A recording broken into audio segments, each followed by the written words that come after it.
Tonight, Governor Ron DeSantis stopped in for his education tour. The governor has endorsed 29 school board candidates across the state, including candidates here in Northeast Florida. He highlighted key points in his education agenda and urged people to vote in today's election. News 4 Jax reporter Marilyn Parker joins us live from the Prime Osborne Convention Center. Marilyn. And you know, some of those key points in this education plan include keeping school open, rejecting those lockdowns. He also wants to increase teacher pay as well as give parents rights. Those candidates who he's endorsing in our area, they all stand with him. Take a look at your screen. These are the folks in our viewing area who are running for those positions. You see Christy Chong and Jill Woolbright for Flagler County, Aaron Skipper for Clay County, Phil Leary for Putnam County, Mildred Russell for Alachua County, and April Carney and Charlotte Joyce for Duval. Now, Aaron Skipper, Charlotte Joyce, and April Carney spoke tonight before the governor. Here are some pieces of what some of them had to say. No board, no school, and no government should ever infringe on your rights as a parent. It takes the social and political rhetoric out of education. It gives our teachers the right to just teach. It gives the power back to the parents.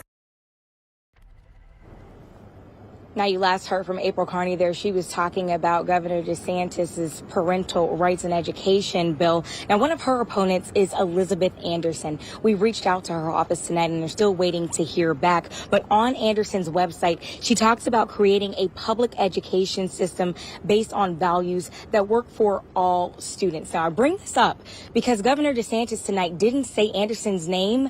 However, he referred to some comments that she made during a candidate forum in the spring, specifically about two people who were in the crowd. So you're about to hear from Governor DeSantis and those two people right now.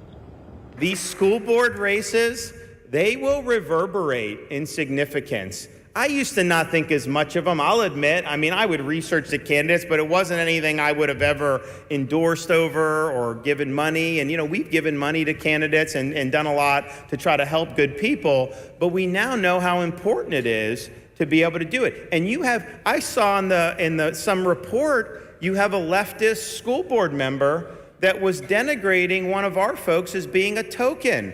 How disrespectful is that? Is that the kind of person you want on the school board? Someone that's derogatory and is controlled by the union? Give me a break. But I'm speaking up for the rights of my son. And I feel that it's retaliation because we were one of the parents who spoke up against the masking mandate. It goes beyond politics for us. We're not looking at left or right. We're looking at what is my child going to learn when they are in school. And when you heard there from Tia Best, the woman who spoke first, she was referring to her child who has autism. And so there was a situation there where she did not want him to wear a mask in school. And now we also tried to reach out to Anderson, like we said. When we didn't hear from her, we reached out to the Democratic Party. We spoke with the chair. Take a listen to what he said about DeSantis's comments tonight. I think this is a perfect example of the governor taking words out of context for political gain.